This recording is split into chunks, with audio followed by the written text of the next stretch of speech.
नमस्कार। आज हम एक ऐसी कहानी सुनेंगे जो एक मामूली से होटल के कमरे को खौफनाक ऐसा मंजर बना देती है जहां से कोई वापस नहीं लौटता। कहानी का नाम है कमरा नंबर 13, आखिरी मेहमान। नंबर 13। ज्यादातर लोग तो इसे बस एक अंधविश्वास कहकर टाल देते हैं, लेकिन सोचिए, अगर ये डर, ये अंधविश्वास आपके सामने एक हकीकत बनकर खड़ा हो जाए तो हमारी कहानी बस इसी सवाल के साए में शुरू होती है। तो चलिए सीधा चलते हैं कहानी के अंदर। जगह है बिहार का एक छोटा सा सुनसान सा कस्बा और होटल का नाम शांति रेजिडेंसी।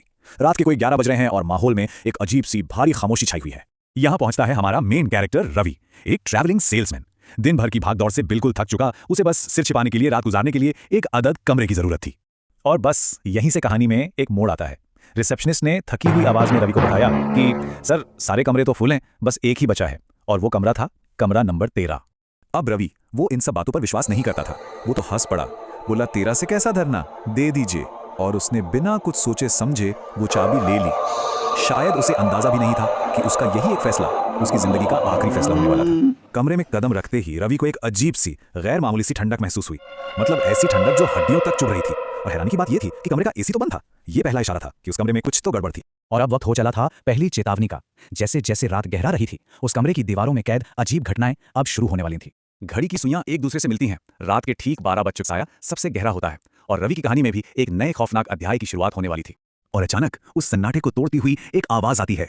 दरवाजे पर एक हल्की सी दस्तक, टक टक टक। रवि चौंक जाता है। इतनी रात गए, आखिर कौन हो सकता है? रवि ने थोड़ी हिम्मत करके आवाज लगाई, कौन है? लेकिन बाहर से कोई जवाब नहीं आया, बस वही चुभने वाली खामोशी। उसने थोड़ा झिझकते हुए दरवाजा खोला तो सामने बिल्कुल लंबा खाली कॉरिडोर पड़ा था। लेकिन बस एक पल के लिए उसे कॉरिडोर के आखिर में एक सफेद साया सा दिखा, और इससे पहले कि वो कुछ समझ पाता, वो पलक झपकते ही गायब हो गया। रवि का दिमाग अभी भी इस सबको आम बात मानने की कोशिश कर रहा था। थकान का असर, आंखों का धोखा, उसने मनी मन खुद को समझाया, अरे कोई और गेस्ट होगा।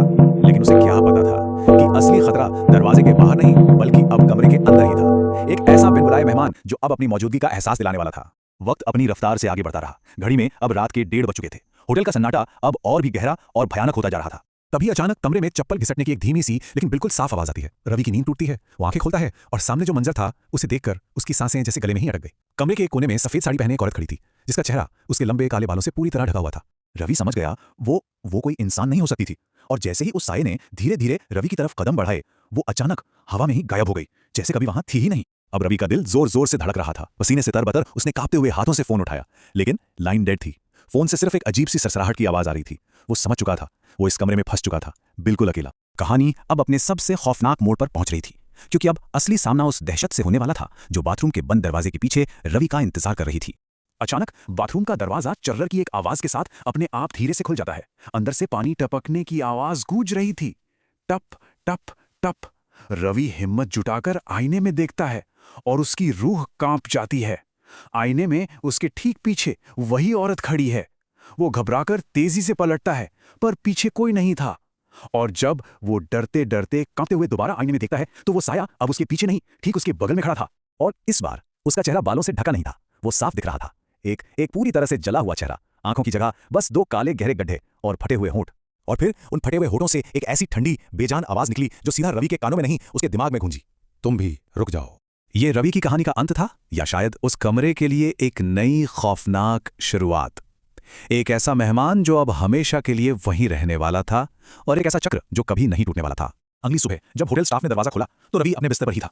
उसकी आंखें खौफ से फटी की फटी रह गई थी, लेकिन उसके जिस्म में अब जान नहीं थी। लेकिन कहानी यहां खत्म नहीं हुई, क्योंकि उस होटल में वक्त खुद को बस दोहराता है। कुछ दिन बाद रिसेप्शन काउंटर पर एक और थका हारा मुसाफिर है, और वही रिसेप्शनिस्ट उसी आवाज में कहता है, सर सब रूम तो फुल है, बस एक ही बचा है, कमरा नंबर 13 इंतजार कर रही है अपने अगले मेहमान का। तो अब सवाल वही है, अगर अगली बार किसी सफर में कोई आपको कमरा नंबर 13 की चाबी दे तो क्या आप उसे